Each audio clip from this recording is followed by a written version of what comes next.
Hi there. Welcome to this edition of the Irreverent Therapists. I am joined, as always, by my faithful companion in irreverence, Pam Houghteling. Hello. Hello. And today's episode is called Turbulence at the Boundary. You're floating gently down a river when all of a sudden you see rocks ahead and that I can't talk. Maybe I can't read. That might be difficult for a live show. All right, let's start again. You're floating gently down a river when all of a sudden you see rocks ahead and water is churning and wild. Help! This happens in our lives too. Everything seems smooth and under control, all the ducks in a row. And then out of the blue, there are big changes, things we didn't expect to happen. Our lives are upended, and what was stable before is gone. It's like the rug's pulled out from underneath you. Mm-hmm. What if you don't panic? What if you ride out being uncomfortable, knowing that this too shall pass? You are far more resilient than you believe. It's just a wave, and you can choose to ride it out with ease. There you have the topic. Go for it, Pam. Well, it's interesting because, what I want to talk about isn't the obvious one. The obvious one is when Warren dropped dead suddenly and, the kids and I had our whole lives change. And we might get to that. But I know I've talked about that on the show some. No, but what I want to talk about is in a matter of a few months, I went from someone who was scared of horses to doing some quite wild riding.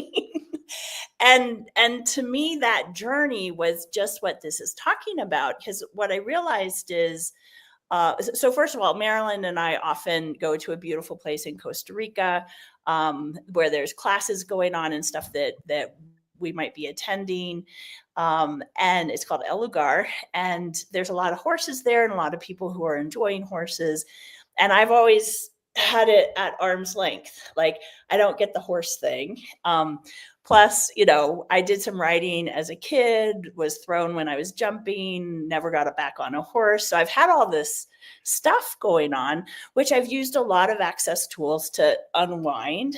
But somehow in the last few months, really managed to shift that in a big way. And so, I just got home from being in Costa Rica for 3.5 weeks. And at the start of that, I was still kind of like, okay, if I'm going to go ride this horse, let's, I don't want to walk on any muddy places where it might slip. Because I kind of feel like I know what I'm doing as long as everything's just right. Mm-hmm. And that could be a metaphor for my life. Like, a lot of how I've lived my life is as long as I've got everything, all lined up and I know what's going on and I can control things, then it's all good. And I did this conscious horse, conscious rider class where we rode horses on the other side of the river, where it's like 2 feet of mud and hills and rivers and all this stuff. And Marilyn, it was like two universes colliding. The part of me that needs things to be stable and safe and controlled and manageable. And a part of me that actually loves adventure and something new and being uncomfortable and going ahead and seeing what it creates. And it was, so over the course of many days, I did different rides and would alternate from pretty much terror. Like this one time we were going down this wooded, pathway that's all mud. And I could see the horses in front of me slipping and finding their feeding and stuff, their footing. And I'm holding on to the saddle like, oh my gosh. But I did it, right? Yeah, and I don't think I've ever been as terrified in my life, as well as knowing that I'm choosing something so much greater. And I know people might be like, it's a horseback ride. What are you talking about? But that coming up against where I so need things to be as I'm expecting them to be, if that makes sense. Controlled? Yeah. Controlled. Yeah. So it was a huge experience and shift and change for me. And I started see like the more comfortable I got in the writing, I could see where those same dynamics were playing out in my work, in my life, like, where I have made things extremely comfortable and I'm very good at what I'm doing and I can handle everything. Mm-hmm. And I haven't been venturing into that true unknown. Mm-hmm. Absolutely. So, yeah. Yeah. Well, and yeah, some people might say horseback riding, but we've all got our stuff, whatever it is. Yeah. I was thinking about my own. Now I travel alone a lot, and people are like, "How can you travel alone?" And I'm like, I mean, I just did a river trip in Europe, and I'm like, "How can you travel with people? They're annoying sometimes." So that's not a thing for me, but traveling alone is a big thing for a lot of people. For a lot of people, yeah. Being social can be a big thing for me.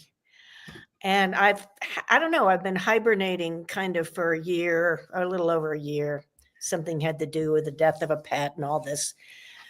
And I found it very uncomfortable to reach out to people after that. I felt wounded by that. And I know there's some people out there who've lost pets, and certainly a huge thing when Warren just dropped dead of a heart attack. But this hit me harder than I ever thought it would. And I was just like this to the outside world. And I'm like, okay, well, I've got the rest of my life. Yeah. Do I want to stay? I mean, it just felt like I'd been run over by a Mack truck somehow, because I had imagined in my will, what am I going to do with Snow Kitty and HRH? Because I'll probably die before they do. And I had it all planned out, and the universe had other plans. So I did two things. One of them was, I'm just going to ride this out. I'm going to let myself grieve. I'm going to let myself be and do whatever's required, as long as I get the basics done, which was taking care of my other kitty, paying my bills, and I had help. I had someone help me clean the house and at work with the garden. And I saw you and a couple of other close friends. But it's like, you know what? I've got to change that. And this is going to sound crazy to people too, but last night was the last night of Restaurant Week in Santa Fe, where all the restaurants have special menus, and it's a big deal every year. I've been out to eat the past 10 nights. And with different people. Of course you have. Of course I have, because I do love to go out to eat, and I'm happy doing it alone. But and I just found I really enjoyed it. And it's interesting because it was, I mean, this sounds weird, but it was kind of a scary step for me. And it actually, I said to a friend of mine who runs a Things Finder, it's like an estate sales store. It was awesome in Santa Fe, if you're ever there. I said, I don't understand it. When I'm traveling, I'm always out for dinner, usually by myself, which is fine with me. The hotel makes the arrangements, sends the cab. I said, but this is exhausting. And she said, well, Marilyn, when you're at home, you're still taking care of everything. Yeah. I'm like, oh, okay. And then added to it, this was a bit of a step for me after this kind of year of hibernating. Yeah. And I'm so glad I did it. I've really been having fun. And it just illustrates for me, take that step. Yeah. Like you took that step to do Conscious Source, Conscious Writer. Yeah. I mean, go ahead. I'm so glad. Oh, go ahead. No, I was just going to say, it's just, okay, jump off the cliff for whatever it is for you. And it can be something small, or seemingly small. It doesn't have to be a divorce or the loss of a job or anything like that. Be kind to yourself. Look at the things that right now you consider challenging in your life for whatever reason, and take that step. That's what I would say.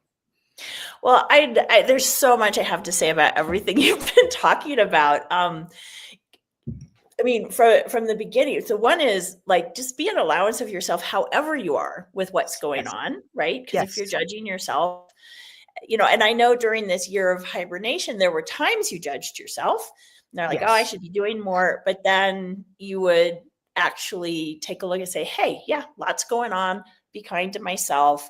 And at the same time, pushing a little bit. Yeah. Where when you actually know it's time, because I'd say that's the thing, Marilyn, the restaurant week is something you enjoy. You have had like a tendency towards not doing such social things. And at the same time, you were like, okay, I'm just going to do this. And you did. So it's like you said, there's so many different things that can feel like they're upending our lives. A few years ago, I had a car accident that my car was out of commission for several weeks. Like just that, like, how do you do all your normal stuff? And you have all these things to deal with. And so for each of us, it's different. Yes. What might go on that gives us that feeling of the rug being pulled out from under us, or it's just a bit more than I can handle, or just, everything to massively life-changing events. Yes. In the US, they just had massive wildfires out in California that displaced huge numbers of people. So there's that kind of stuff. But whatever it is, to me, if you let yourself be where you are in the moment, because some of the times, like in a given day, you might have some moments of absolute joy and fun, and some other times where you're in tears, or you're like, I don't know how I'm going to keep going, worry, or like whatever it is. What I've found is if I fight it, like, I shouldn't be feeling like this. I shouldn't be sitting and watching TV instead of doing all these things I need to do. Whatever it is you're judging yourself for, that just takes your energy and locks you into a state of reaction, instead of being able to actually be present with what is and choose what you're going to do with that. Yeah. And I love that. You don't have to wait for the great big calamity and disaster. I used to say to my clients, just because someone's back is broken doesn't mean you should not take care of your broken toe that's hurting a lot. Yeah. You manage the small things. The other things about that is, if you manage the small challenges, you develop a muscle of being able to be with things. Okay, what's next? Always asking questions, knowing this too shall pass. This is not the end of my world. It's just the end of either my world or a part of my world the way I've known it to be. Mm-hmm. And we think that, children change all the time. All of a sudden they've outgrown everything and they're running instead of crawling, and they're dating people instead of wanting to hang out with mom and dad. But then we have this idea that once we become adults, change stops. Change never stops. This is who I am, and this is who I'm supposed to be. Yes, exactly. Yeah. In fact, when I was a psychotherapist, there's this whole thing where a lot of therapists was, we have to help people discover who they are and be very solid in that. And I'm like, maybe not. Yeah. But that's a basic belief. Go ahead, Pam. Yeah, no, I was gonna say, I work with someone, but in terms of facilitation and stuff like that, who has a very hard time with change and would like everything to stay exactly the same. And it creates a huge amount of I don't know, cognitive dissonance, because it's like, you want the world to be this way, the world's this way. And so you're constantly fighting it, and constantly on the alert for what's coming next, because then I'm going to have to handle that. So, to me, also doing things that help really create space and peace and ease for you and your body. Yes. Right. Because then the world can be churning, or even just changing slightly every day the way it does. And by you creating that peace and ease in your body, and your day, to me, that gives you some resiliency for then adapting to all the changes instead of fighting them. And I love the image you put into the description of just write it out. Write it out. Exactly. But also, what you're saying, Pam, is so critical. It's like you have a baseline, and you have to develop that peace and ease. Like in the morning, if you're getting up, it's my to-do list and I didn't sleep well. What's your day going to be like? if you take that time in the morning to do whatever works for you, it may be just sitting with a cup of coffee or tea. It may be walking the dog, but just expanding out. It may be going for a run. It may even be occasionally for me, doing dishes or doing chores that it's not mental. Yeah. Petting the cat. Always have to take care of the cat in the morning. Absolutely. Absolutely. Or there's a lot of complaining. Yeah. Like I said, I've just been, I think it was 3.5 weeks in Costa Rica at El Lugar. And there I was swimming every day. I was walking every day, like walking to and from things and horseback riding. So I was actually, my body was moving a lot. Yeah. And I got home and, the first couple of days I was like, I went out and took a walk and stuff. And then I had a couple of days where I let myself get caught up in all the things to do. And it would be like way past when my body was asking to go to sleep, that I'd be like, oh, now I need to do my exercises, because I have these stretches and different things. And I'd be, oh, I'm too tired. I'm just going to go to bed. So I did that 2 days in a row. And then I realized, like, this is not working for me. Yeah. Like, my body wants to move. Yeah. And every time I think of it, I'm like, well, I'll do that in a little bit.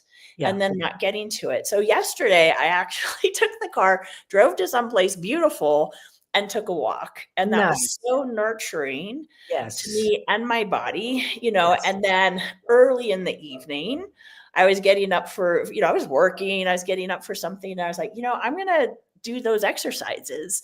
And so I actually took care of all that in a timing that made it pleasurable and ease for my body, rather than either pushing myself to stay awake more and do it or not doing it.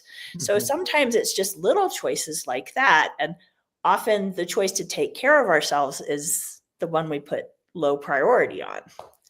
Yes. And that's the one that prepares us for the turbulence. Exactly. Right out the wave.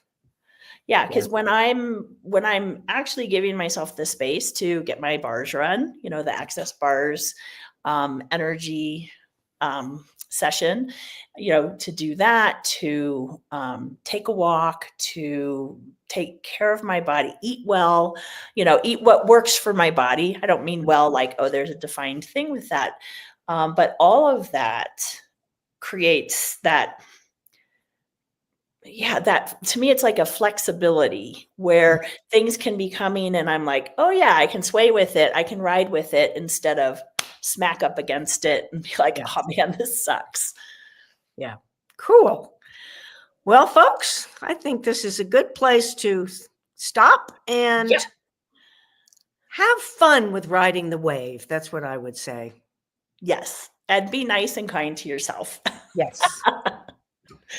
Thank you. Cue the music.